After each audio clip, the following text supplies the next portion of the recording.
Moin Leif, ich bin Tina. Was maukst? Moin, du, nix Besonderes. Ich hab Ankenfeld.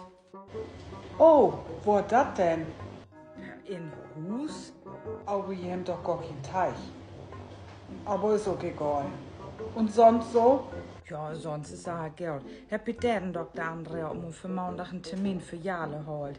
Naja, eine halbe Stunde laut hab noch mal andere um. Ich ha einen Termin für Montag für Jale reich ja. Ach so, ja.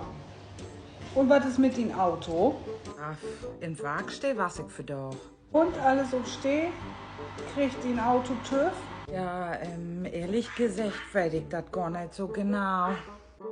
Wie, das weißt du nicht. Du wärst doch mit dem Auto in Waagstee. Ja, weißt du, ist ja so mal weh. Da habe ich mir überlegt, ich fahre doch mit dem Motorrad hin.